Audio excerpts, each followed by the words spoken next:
Producción Matías Culfas en el Día de la Industria con nuevas medidas económicas que anunció hoy el gobierno en la semana del canje más exitoso de deuda. Y a partir de este momento nos estás acompañando con el hashtag Terapias al Límite. Sí, Terapias al Límite. Momento de tomar mucha conciencia como sociedad.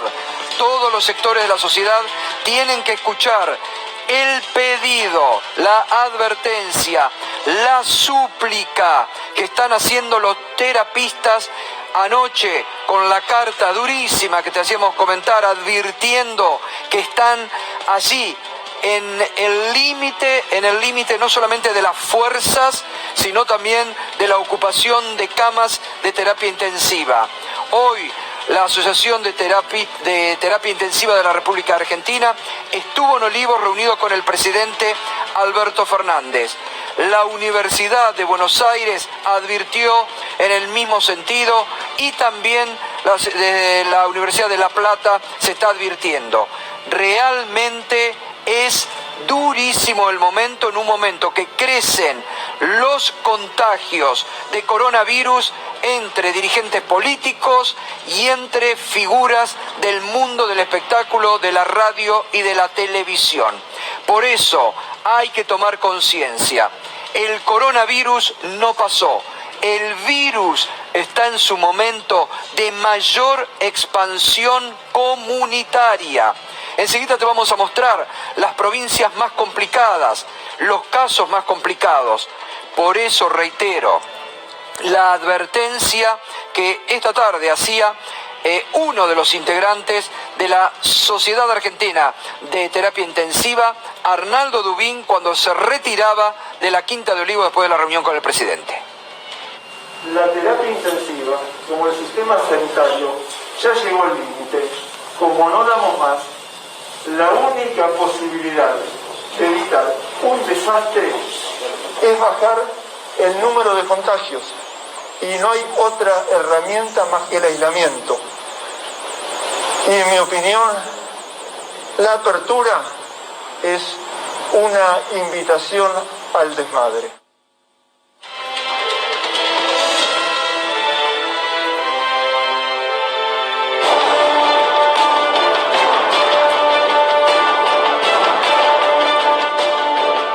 Anoche lo tratamos en este programa y también lo analizamos, el bochorno que dieron, el papelón institucional de los diputados de Juntos por el Cambio, que la verdad no se termina de entender lo que quisieron hacer, porque se negaban a tener sesiones como fueron hasta la semana pasada, virtuales, estuvieron presencial, se sentaron, pero al momento de la discusión se levantaron y se fueron. Pero el nivel de violencia política que han generado fue tal que hubo por parte de algunos diputados que están transformando la política en un campo de batalla peligrosa. Anoche lo comentábamos, si la mayoría de Cambiemos, de Juntos por el Cambio, como quieran llamarse, van a dejarse guiar de las narices por una minoría violenta que parece conducirlos, es muy peligroso, no solamente para ese sector político, sino también para la salud institucional de la Argentina.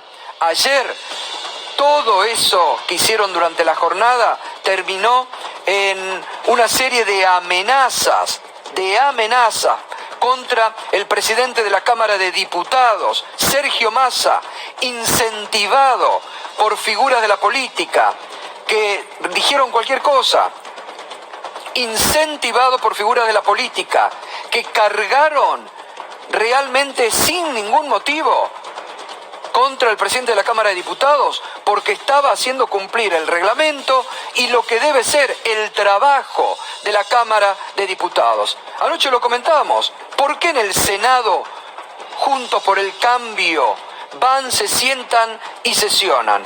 ¿Por qué lo hacen en la Ciudad de Buenos Aires, virtual? ¿Por qué lo hacen en la provincia de Mendoza, donde el diputado Cornejo fue uno de los que se expresaba ayer en forma violenta? ¿Por qué lo hacen en Mendoza virtual? Están tratando en la provincia de Mendoza una reforma a la Constitución de la provincia de Mendoza vía virtual. Y ayer no querían tratar un proyecto relacionado al turismo y a la pesca ilegal. Y produjeron todo un espectáculo deplorable para la política en la semana, que esto era lo que intentaban tapar, en la semana donde el gobierno obtuvo el canje más exitoso de todos los tiempos. Y esto era lo que querían y finalmente se están poniendo a una buena parte de la sociedad en contra, porque además ayer generaron que violentos en un grupo reducido, ya denunciados también, rompieran vidrios en el Parlamento Nacional. Así anunciaba anoche el presidente de la Cámara de Diputados, Sergio Massa, las amenazas recibidas en plena sesión. Además de paciencia voy a tener que cambiar mi celular porque se ve que lo repartieron algunos de los que se fueron del recinto y están mandando mensajes. La verdad, qué nivel bajo el de algunos dirigentes. Como Dios no quiere cosas puercas, así como hay gente mala, hay alguien que me compartió la captura de pantalla para que además pueda hacer la denuncia de quien mandó a difundir y a publicar el teléfono. Bueno, la denuncia ya está realizada. Hubo también hoy amenazas a la familia, a Malena Galmarini, a los hijos y a los padres de Sergio Massa. Todo por el escándalo que armaron representantes, por declaraciones sin sentido de algunos dirigentes de Cambiemos que incentivaron estas denuncias, estas amenazas contra el presidente de la Cámara de Diputados, Sergio Massa. Acá tenemos justamente las fotos que le mandaban ayer al teléfono celular. Tuvo en un par de horas por esta persona que Massa la tiene identificada, que dio a conocer a través de las redes el número del celular de Sergio Massa, tuvo en muy pocos minutos más de 400 amenazas. Obviamente ya está la denuncia, ya está la justicia actuando. Como en otros casos anteriores, se identifica inmediatamente al que envía esa amenaza y al que llama a un teléfono celular. Eso se identifica, la justicia procede e identifica inmediatamente a la persona que es procesada. En casos anteriores, porque la denuncia es por amenazas y es procesada inmediatamente la persona al número de teléfono que llaman. Mirá lo que le ponían, entre otras cosas, ¿no? Bueno, los Falcon de la dictadura, subite que te llevo, fotos de Videla, y le enviaban a Malena Galmarini, estimada, le paso un mensaje para que le lea a su marido antes de dormir o en el desayuno. Y era esto, ¿no? Bueno, horrendo el clima político que una minoría está produciendo en la República Argentina y que se deberán hacer responsables. Bueno, y los insultos que son, la verdad, algunos no se pueden ni leer, no los pongamos tampoco en pantalla. Pero reitero esto, están identificados, se hace la captura de pantalla del celular que vierte estos mensajes, ya está todo en poder. Lo mismo con las denuncias de la semana pasada a la vicepresidenta Cristina Kirchner, porque se detecta en forma inmediata, Se detecta en forma inmediata quién envía el mensaje, eso va automáticamente a la justicia, al fiscal de ciberdelitos, que inmediatamente va al procesamiento de esas personas y a la identificación que se hace en forma inmediata. Bueno, un tema realmente muy preocupante, como una minoría violenta de Cambiemos está instalando este clima de violencia política en la Argentina. Y obviamente que aquellos dirigentes de Cambiemos que están por la racionalidad han salido rápidamente a despejarse de los más violentos de su sector. Horacio Rodríguez Larreta dijo: repudio las amenazas que recibió Sergio Massa en las últimas horas. El diálogo y el respeto deben ser los pilares de nuestra democracia. Me solidarizo con él, Malena Massa y toda su familia. La ex gobernadora de la provincia de Buenos Aires, María Eugenia Vidal, también repudio firmemente cualquier tipo de escrache o acto de violencia. Eso no soluciona nada. Así pensemos igual o distinto, el consenso está en el debate y en el respeto. Es más que política, se trata de nuestros valores. Venía de otro tuit, ¿no? El presidente de la bancada del PRO, Cristian Ritondo: hoy no hay adversario político, hay un enemigo sanitario. Juntarnos y encontrar puntos en común para cuidar a los argentinos es lo primordial. Trabajaremos codo a codo con el gobierno nacional para combatir el coronavirus y terminar con esta pandemia.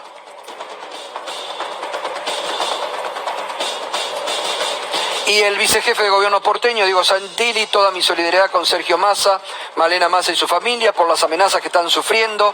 Este tipo de hechos son un atropello a la democracia. Cecilia Moró, la diputada nacional del sector de Sergio Massa, esto decía también.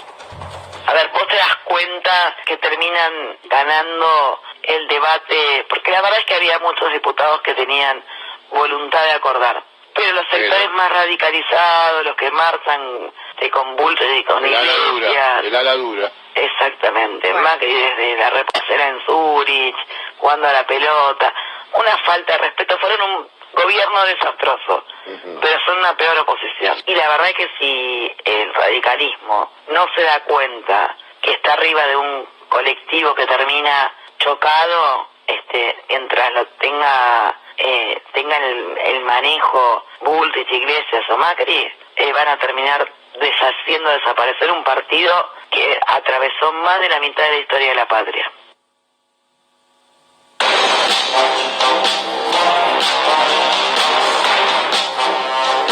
Y estas diferencias, estas contradicciones que venimos marcando en Juntos por el Cambio, no quieren sesionar en forma virtual en la Cámara de Diputados, pero sí lo hacen en el Senado de la Nación, donde dieron además participación en el debate por la reforma judicial.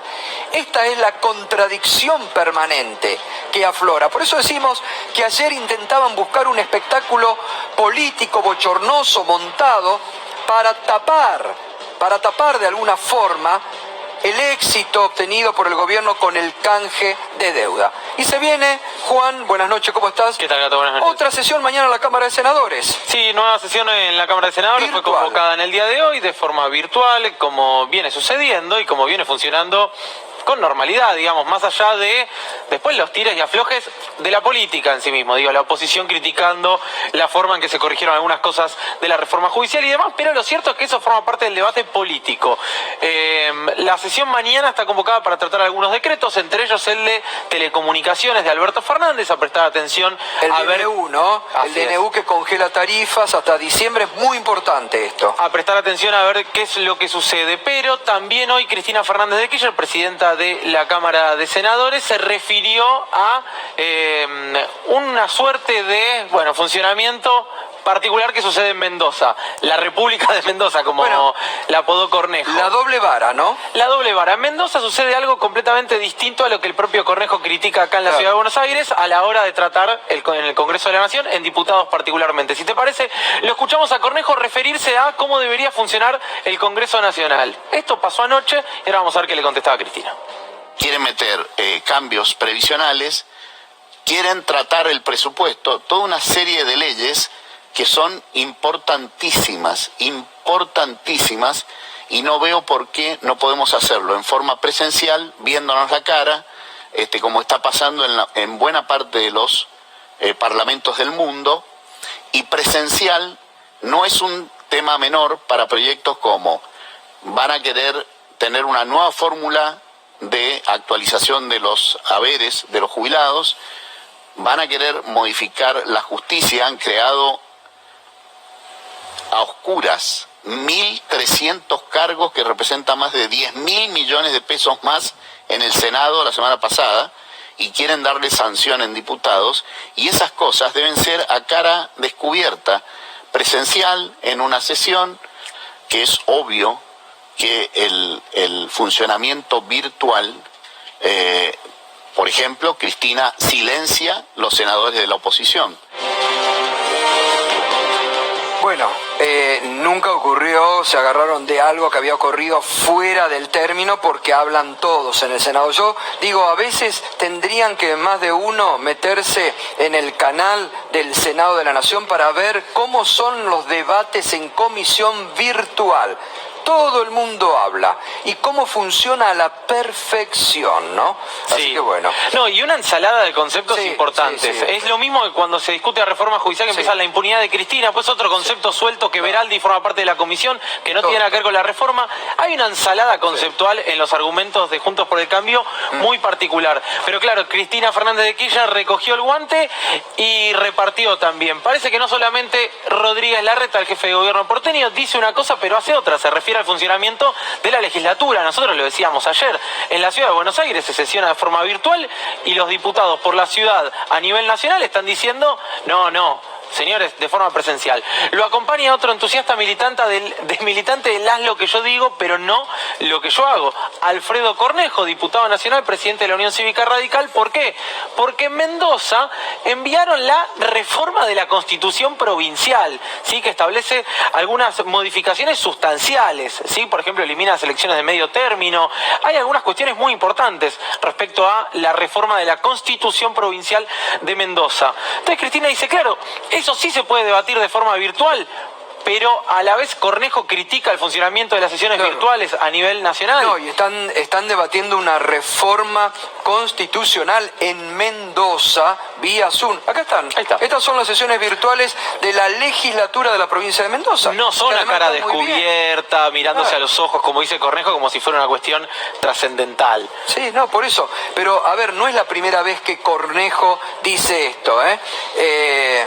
Y Cornejo dijo, esta es la mía, pero respondió con argumentos medio. En Mendoza el sistema de sesiones virtuales está vigente, mientras que en Diputado de la Nación está caído. Está caído por la voluntad de Juntos por el Cambio, digamos. No es que se cayó porque se cae, digamos, solo. La diferencia radica en la confianza, dice Cornejo. No es que dice, no, está mintiendo. Es una cuestión de confianza. Con sus modos en la presidencia en la Cámara Alta y sus laderos en diputados, se debe estar refiriendo a Sergio Massa, el margen de confianza es escaso. O sea, es una cuestión de confianza. Ellos pueden tratar la reforma constitucional de la provincia de Mendoza porque hay confianza. Sí, Bueno, la verdad. no Bueno. sé. De todos modos, confío en que podremos renovar el protocolo que habilita las sesiones, dice Alfredo Cornejo. Un delirio realmente proponer que 257 diputados se pueden reunir. Pero además, a ver, lo venimos marcando en este programa. En este programa te venimos marcando y los datos de la realidad no nos desmienten, por suerte. Venimos marcando y venimos diciendo que en el peor momento de la curva en ascenso del coronavirus se empezó a flexibilizar todo. Que las marchas del 17 de agosto dispararon los contagios. Y son cada vez más los dirigentes de la política, del mundo del espectáculo, al día de hoy, cada vez más contagiados. Sí, es decir totalmente. que es una locura favorecer la Cámara de Diputados cuando las propias autoridades sanitarias de la Cámara, los empleados dicen, no, porque nos contagiamos todo, y que no se tomen en cuenta los datos de la realidad, ¿no? No, es tal cual lo decís vos. No toman en cuenta es como si hubiera una realidad paralela directamente respecto a eso. Exacto, no puede. Los propios referentes políticos se están contagiando. Bueno. Se contagió Vidal, no sé, se contagió Sergio Berni, Hoy Martín se conoció Zorralde, que la presidencia Patricia del PRO, Bullrich. Patricia Bullrich, está con coronavirus. En la Cámara de Diputados hubo contagios. Exacto. Imagínate si hubieran ido los 257. Hubo contagios con sesiones mixtas, algunos virtual y unos pocos de forma presencial. Imagínate con 257 diputados allí, cuántos se hubieran contagiado. Es realmente muy incoherente, pero claro, acá las palabras claves son reforma judicial y aporte a las grandes fortunas. Ese es el meollo de la cuestión. Y vamos a repasar justamente dirigentes políticos, al día de hoy, políticos y figuras del espectáculo, hay programas de la televisión o de radio que están totalmente diezmados. porque la mayoría de ellos, de los conductores, columnistas, están con coronavirus. Pero bueno, los últimos contagios en la política. Sí, estos son de los últimos días, nada más. El gobernador de Entre Ríos, Gustavo Bordet, de hecho compartió algún tiempo con Alberto Fernández el viernes, hubo preocupación al respecto, desde Presidencia aclararon que se cumplieron los protocolos sanitarios, no hubo más de 15 minutos. Mirá, en Entre Ríos está el gobernador, la vicegobernadora, el ministro de Economía y otro integrante del gabinete. 4 personas con coronavirus en la provincia de Entre Ríos. 4 personas del gobierno de la provincia de Entre Ríos. Todas provincias con reverotes importantes, y así todo quieren traer a los diputados de allí que vuelvan. Delirante. Javier Iguacel, intendente de Capitán Sarmiento, No se cumplía la cuarentena. ex titular de Vialidad Nacional, alguien que no alentaba demasiado o no le gustaban demasiado las medidas de cuidado sanitario.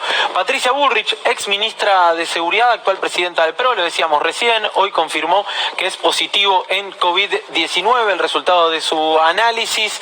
Bueno, Patricia Bullrich, hay que decirlo, se manifestaba y de hecho participó de una manifestación contra el gobierno nacional, donde también había grupos anticuarentena y demás. El 17 de agosto. El 17 de agosto. Lo mismo que Dionisio Escarpina, el intendente de Avellaneda, que lo veíamos el 17 de agosto sin barbijo participando de la marcha del 17 de agosto en Avellaneda, y después hubo casos de contagio, ¿no? Exactamente. Pablo Grasso, intendente de Río Gallegos. También, por supuesto, a todos ellos, sin distinción, les deseamos una muy pronta recuperación. Ojalá que atraviesen la enfermedad de la forma más leve posible. Así confirmaba hoy la presidenta del PRO, Patricia Bullrich, que era positivo en coronavirus, en COVID-19. Hola, ¿cómo les va? Me dio positivo el análisis del COVID-19. Bueno, yo soy la que sale al barrio a hacer las compras, así que, bueno, evidentemente en algún momento, en algún lugar, me lo pesqué. Estoy bien, espero poder estar bien y, bueno, sé que me está llamando mucha gente y muchísimas gracias por este apoyo. Muchas gracias. Y en el mundo del espectáculo, también lo decíamos, realmente la pandemia avanza. Esto es solo en la última semana. Santiago del Moro hoy confirmó que es positivo, asintomático por suerte. Guido Casca lo mismo. Previamente Claudia Fontana y Caterín Fulop también habían dado positivo. Esto se suma a, bueno, colegas nuestros, incluso a todos ellos sin ningún tipo de distinción, como decía recién. Le mandamos un abrazo y una muy pronta recuperación, pero la verdad es que está más que a la vista la circulación del virus, totalmente. Y, como decimos siempre, Juan, en este programa, está demostrando este virus que no es una cuestión ideológica, que es un virus muy peligroso, que es un virus que está en plena expansión y que es un virus que es muy contagioso. Por eso hay que atender este llamado desesperado de los médicos, de los terapistas. Por eso estamos con el hashtag terapias al límite. Hay que crear conciencia. Hoy también se sumaron la Universidad de Buenos Aires y la Universidad de La Plata. La Facultad de Ciencias Médicas de la Universidad de La Plata, mientras Juan está esperando los últimos datos del día de hoy, ¿no salieron, Juan, todavía? Todavía no. Dice la Facultad de Ciencias Médicas de la Universidad Nacional de La Plata, a la Sociedad Argentina. Profesores de la Facultad de Ciencias Médicas de la Universidad Nacional de La Plata quieren expresar su extrema preocupación por la situación actual. Sentimos que los médicos, enfermeros, kinesiólogos y todos los integrantes del equipo de salud están perdiendo la batalla contra la pandemia. El colapso del sistema sanitario está cercano. Nuestra mayor angustia, sin embargo, es el recurso humano. A diferencia de las camas y los respiradores, no puede multiplicarse. Ahora sentimos que los trabajadores de la salud se van quedando solos, se los está dejando solos. Parece haber dos realidades. Una es la de los hospitales con la lucha brutal y desigual contra la enfermedad y la muerte. Otra, la de las calles y plazas, con cada vez más gente que quiere disfrutar, que reclama sus derechos, la gente que se siente bien por ahora, que no guarda las distancias y no se protege. Parecen ignorar el riesgo que existe para ellos y sus familias. La enfermedad acecha. Mañana ellos podrían ser nuestros pacientes. muy duro, muy duro. En el mismo sentido fue la Universidad Nacional de Buenos Aires y anoche la Asociación de Terapia Intensiva de la República Argentina. Sería bueno que la política no tome nota, un sector de la política, mejor dicho, tome nota del pedido. Digo, si no lo hacen por ellos, pues no creen, porque creen que está todo bien y demás, por lo menos que lo hagan por los trabajadores y trabajadoras de la salud. En este sentido también se manifestó hoy el ministro de Salud de la provincia de Buenos Aires, Daniel Goyán, que de alguna manera les dio una recomendación a los diputados nacionales de Juntos por el Cambio que ayer alentaban las sesiones presenciales. Yo le propondría a los diputados que se pongan el traje de protección personal para cuidarse, porque no pueden estar en un lugar cerrado, que se pongan todo el trajecito que usan los médicos terapistas y se banquen una sesión de 8 o 10 horas con eso, con el barbijo, con la máscara, con el overol, todo el tiempo, sin tomar agua, sin nada, porque obviamente si estás con el barbijo, con todo en la sesión no vas a poder. Es ridículo, porque ayer fue increíble, digamos, la legislatura de la Ciudad de Buenos Aires, ¿cómo funciona? Y el Senado, ¿cómo funciona? Con todos los senadores de la oposición. Sí, y muchas legislaturas provinciales que gobiernan. Muchas, y en el mundo, digo, eso fue un ridículo, hablo de la política, parece un papelón absoluto. Y después el grupo de energúmenos afuera, ya en algún momento ya está pasando para la gracia, ¿no? Bueno, muy bien. Nos vamos a ir al encuentro de la doctora Elisa Estensoro, es jefa de terapia intensiva del Hospital San Martín de La Plata. Doctora, buenas noches, ¿cómo le va? Buenas noches, ¿cómo está? Bien, bueno, muy preocupados y aparte escuchando y sintiendo las advertencias desesperadas ya que están realizando ustedes para que la sociedad tome conciencia de que el peligro acecha cada vez más cercano. Sí, totalmente. Nosotros lo que estamos viviendo es un estrés máximo del sistema sanitario. Si bien aparece un promedio de ocupación de camas de terapia intensiva en el AMBA del 68-69%, eso es un promedio justamente. Y hay unidades que están con 90% de ocupación, hay otras que estarán con menos. Habrá redes de derivación de mayor o menor efectividad para pacientes cuando no pudieran internarse en un lugar particular, pero más allá de todo eso, sentimos que estamos caminando por un filo muy estrecho. En cualquier momento esto se puede desbandar totalmente. Y nosotros nos preocupa sobremanera, y por eso es que tenemos toda la apertura adicional de actividades, porque realmente cuanto mayor circulación de personas hay, más circula el virus, más contagios, más internaciones en terapia intensiva y por supuesto más ventilación mecánica y posibilidad de muerte. Mire, yo no me canso de decir esto, que es cómo se manifiesta la enfermedad en sus distintos grados de gravedad, y esto que yo les voy a comentar es un patrón que se describió en la enfermedad en Wuhan, en China, y siguió en todo el mundo. Es que de 100 pacientes que contraen el virus, que se infectan, 80 van a pasar una enfermedad leve, sin mayor problema. 20% se van a internar, y ese 20%, 5% terapia intensiva, y la mitad irá a la ventilación mecánica. Estos son los casos más graves. Entonces, la única forma de evitar que aumente el número absoluto, ¿no? de pacientes con la terapia intensiva es disminuir la circulación del virus, para que disminuya. O sea, ¿cómo se hace eso? Disminuyendo la circulación de los pacientes. Ahora, la matemática va a seguir o va a llegar a la circulación del sistema. Claro, ahora, doctora, justamente lo que llama mucho la atención es que ustedes están dando realmente consejos, simples, ¿no? El distanciamiento social, las normas de higiene. Y acá hay un dato de la realidad. Desde la marcha del 17 de agosto se dispararon exponencialmente en toda la Argentina los casos. En ciudades que no había se volvieron a disparar. Es decir, que el incumplimiento de una norma básica ha agravado la situación, ¿no? Pero absolutamente. La verdad que cuando uno veía eso era como una crónica de una muerte anunciada, ¿no? No de muerte, pero de un contagio anunciado, podría decir. Porque la verdad que en esas manifestaciones se quebraron absolutamente todas estas normas higiénicas que son tan importantes para detener la enfermedad, como la colocación del barbijo y la colocación correcta del barbijo, es decir, tapando la boca y tapando la nariz. La mantención de la distancia de 1.5 Claro. 1.5 metros entre las personas y por supuesto evitar las aglomeraciones, ¿no?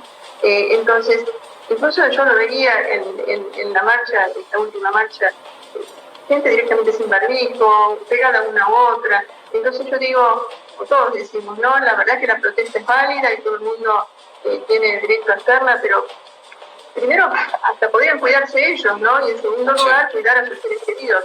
Porque la verdad que lo que se dio en estas manifestaciones es un caldo de cultivo para la proliferación de virus. Doctora, le agradezco mucho como siempre, le mando un fuerte abrazo y gracias por estas advertencias. Gracias. Advertencias para escuchar, por favor, para tomar conciencia. Juan, salieron los datos recién. Sí, Gato, 10.933 son los contagios confirmados por el Ministerio de Salud en las últimas 24 horas. Nuevamente un número muy alto, sí, 10.933 solo en las últimas 24 horas. 199 es la cantidad de fallecidos también reportados en el último día por parte del Ministerio de Salud. La buena noticia, si se quiere, 7.154 es la cantidad de recuperados notificados al día de hoy, es decir, en las últimas horas. Por provincia, 6.235 contagios en la provincia de Buenos Aires, 1.346 en la ciudad de Buenos Aires, no baja ninguna de las dos curvas de ninguna manera. Córdoba, 480 casos, si no es récord, está ahí. Jujuy, 318, Mendoza, 413, Santa Fe. ¿Mendoza cuánto? 413. Volvió a subir, fuerte Mendoza. Bueno, Santa Fe récord, 747. 747 en Santa Fe. Con Rosario en el 85% de las camas de terapia ocupadas. Atención con eso. 324 en Tucumán, récord. Tucumán se disparó fuerte. Río Negro, 173. Salta, 184. San Juan, por ejemplo, 32 contagios positivos. Ayer no había ninguno en San Juan. Rebrotes en todas las provincias. Reiterame, por favor, en la ciudad de Buenos Aires, ¿cuánto? 1.346 en la ciudad de Buenos Aires. 6.235 en la provincia, pero como vemos, ya no es solo el AMBA, no es el 90% de los casos en el AMBA. Estás teniendo 750 en Santa Fe, 400 en Mendoza, Jujuy sigue altísimo. Muy preocupante la situación en todo el país. Bien, enseguida vamos a estar hablando con el gobernador de la provincia de Buenos Aires, Axel Kicillof, sobre todo este tema también. También vamos a estar hablando del plan económico que ayer lanzó para la provincia de Buenos Aires. Hoy finalmente se dio a conocer que el cuerpo hallado en las cercanías de Bahía Blanca era de Facundo. También vamos a hablar de ese tema con el gobernador Axel Kicillof, además de Irina, que tiene toda la información. Pero hoy es un día importante, hoy es el Día de la Industria, y por primera vez en los últimos 4 años asistió el presidente de la Nación. Algo para los industriales no estaban realmente adecuados a esto, porque en los últimos 4 años Macri nunca fue a un acto por el Día de la Industria, mientras su gobierno promovía el mayor industricidio, incluso superior a lo que fue la dictadura. El presidente Alberto Fernández esto decía hoy. Pero creo que la pandemia nos ha enseñado muchas cosas. Y una de las cosas que nos ha enseñado es que el capitalismo ya no debe volver a ser lo que fue. Porque, como le suelo copiar a Axel, ese capitalismo que se creía tan fuerte no fue capaz de enfrentar a un virus imperceptible a la mirada humana. Y ese capitalismo se destruyó a una velocidad que asombra. Nosotros nos hemos acostumbrado a mirar listas de contagiados y de muertos. Y dejamos de ver cómo van los bonos, cómo van las acciones. Pero si lo viéramos, podríamos también advertir que corrieron la misma suerte que las personas. Empresas que se cayeron, bonos de estados poderosos que se cayeron estrepitosamente. Esa economía fundada en la especulación financiera no sirve de mucho. El mejor capitalismo, siempre digo yo, es el que le da más importancia al gerente de producción que al gerente financiero. Bueno, Bueno, allí estaba el presidente hoy en el Día de la Industria en un marco de anuncios para el sector también. David, buenas noches. Buenas noches. Sí, el más importante, el más destacado fue que se va a crear una banca de desarrollo para coordinar créditos para la producción, para la industria y para la exportación. Es importante el anuncio, una banca de desarrollo. Brasil la tiene, veremos cómo lo implementa el gobierno nacional, qué alcance tiene, pero como título me parece importante esta definición de la banca de desarrollo. También va a haber subsidios no reembolsables, desarrollo de parques industriales, todo un paquete de medidas para, como decíamos ayer, fomentar la inversión, la exportación y el empleo. Vamos al encuentro del ministro de la Producción, Matías Culfas, justamente con los anuncios que hoy se formularon. ¿Qué tal, ministro? Buenas noches. ¿Cómo está?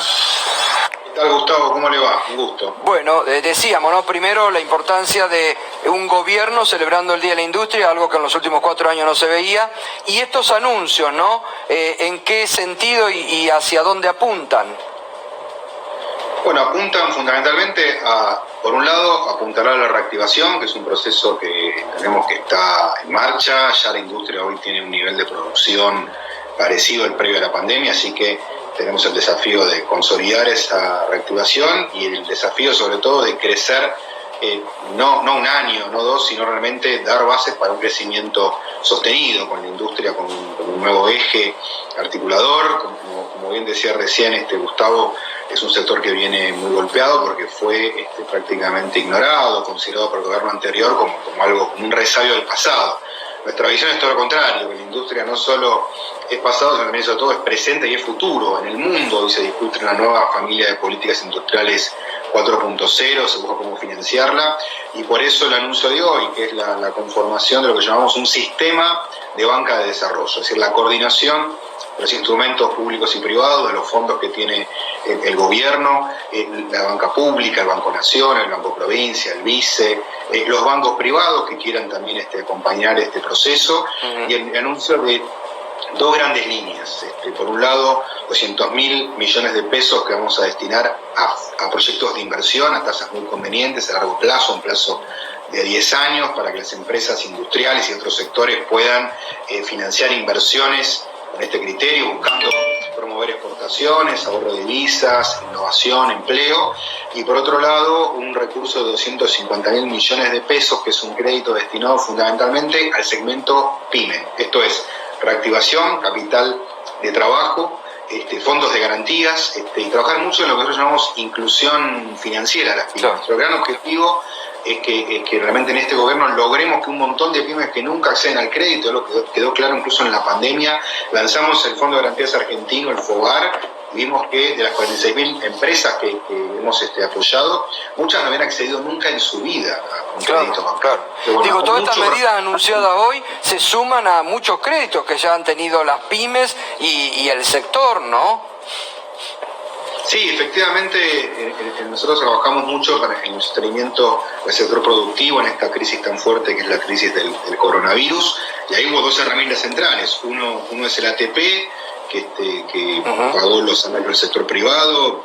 Estamos hablando de más de 3 millones de trabajadores y trabajadoras del sector privado que recibieron estos pagos de salarios, 310.000 empresas, casi todas de ellas son pymes, y los créditos que se instrumentaron desde fines del mes de marzo con regulaciones del Banco Central que fueron muy positivas porque permitieron inyectar liquidez, a lo cual le agregamos también el Fondo de Garantías Argentino para inclusión financiera en MIPYMES. Y lo nuevo que se viene además de esto es también el subsidio de tasa. Vamos a llegar con créditos para reactivar la economía a pymes, van a pagar 10%, 15%, 20% de interés en una línea. Es decir, esto es un contraste aparte notable con lo que ocurría hasta hace un año, Gustavo. Hace un año las pymes se estaban endeudando al 100%, no hay ninguna actividad. ¿Y para qué pymes va a ser eso? Es muy conveniente esos créditos. ¿Para qué pymes? Para pymes de todos los sectores. La idea justamente es poder consolidar la reactivación. Estamos en una transición. Está claro que tenemos sectores hoy que están muy golpeados, hablamos del turismo, de la gastronomía, de actividades culturales. Los sectores que requieren más justamente el vínculo social son los que están más golpeados. Son sectores que están abriendo, están facturando. Otros se están recuperando. Bueno, tenemos que justamente en ese sentido pensar, y por eso este paquete, algunos irán con el ATP hasta el fin de año, otros van a arrancar ya con financiamiento para reactivación. Ministro, buenas noches. La Unión Industrial, destacó estos anuncios. Ellos pedían también baja de retenciones a las exportaciones industriales o suba de reintegros para el sector. ¿Cómo lo ve esa posibilidad? Estamos trabajando en un esquema con los reintegros, que todavía no lo tenemos del todo cerrado, por ese motivo no fue anunciado, pero esperamos en los próximos días completar el análisis. Estamos trabajando en esto con el Ministerio de Economía. El Ministerio de Economía va a presentar dentro de 2 semanas el presupuesto 2021, que es un esquema más general de política macroeconómica. Lo comentó incluso el presidente en el acto con la Unión Industrial. Y ahí también estamos pensando justamente algunas medidas de aliento, sobre todo las exportaciones. Nosotros tenemos bien en claro que para que Argentina crezca en los próximos años, insistimos, la idea no es que crezca en 2021, eso por supuesto, pero además queremos que crezca toda esta década, porque tenemos mucho camino por recorrer para recuperar el terreno perdido, y en ese sentido es clave las exportaciones. Cuando nos quedamos sin dólares, Argentina se le complica crecer. El gobierno anterior nos quiso meter en un atajo supuesto que era tomamos deuda y de esta manera suplantamos el problema, y en lugar de arreglarlo lo empeoró. Tuvimos que proceder a una reestructuración de la deuda, que es lo que acaba de terminar en estos días pasados. Pero insistimos, la manera virtuosa de crecer sin entrar en problemas de falta de dólares es exportando más, produciendo más en el país. Argentina tiene una industria automotriz con mucha trayectoria, mucha historia, pero ha descuidado por falta de política industrial a su segmento autopartista. Ustedes saben que, en definitiva, un auto es una terminal automotriz que ensambla un montón de partes y piezas, motores, asientos, muchos aspectos que tienen que ver con ese auto. En Argentina, el sector autopartista se ha ido desintegrando por falta de política industrial. Tenemos que volver a recuperar esa actividad, y por eso hoy lanzamos también un programa de desarrollo de proveedores industriales y tecnológicos. Claro. El objetivo es que muchas de estas partes se hagan en el país. Eso va a ser más producción, más empleo y más ahorro de dólares. Ahora, ministro, justamente sobre el tema del dólar, lo traigo a la coyuntura más caliente. Hoy fue un día donde otra vez casi 1 millón de personas, igual que ayer, compraron dólares, cupo de $200. Se ve una tensión en ese mercado cambiario a partir de esto. ¿Puede haber algún tipo de medida o algún cambio en relación a la cuestión del dólar, o es simplemente cuestión de esperar a que se asienten las aguas? Mire, ese es un tema que lo está manejando el ministro de Economía y el presidente del Banco Central. Ya han dado algunas definiciones en su momento. Nosotros lo que estamos planteando sobre todo es cómo modificar este problema desde lo productivo, pues eso son solamente parches. Uno se preocupa por una medida puntual en un momento dado, puede tener algún efecto particular, pero lo que va a resolver el problema de fondo es que Argentina realmente aumente sus exportaciones, que salga de este proceso donde hace muchos años que no logra aumentar significativamente las exportaciones, y que pueda producir en el país mucho de lo que hoy está importando sin ningún sentido, porque está claro, estamos en una economía en el siglo XXI integrada en gran medida al mundo, y esto es un hecho que tenemos que seguir sosteniendo. Nadie está planteando que vamos a producir todo lo que necesitamos. Hay cosas que las vamos a seguir importando, pero también tenemos que tener en cuenta que Argentina tiene grandes capacidades productivas. Tenemos que tener orgullo de que somos un país que produce satélites, radares, equipamiento médico. En esta crisis del coronavirus produjimos una gran cantidad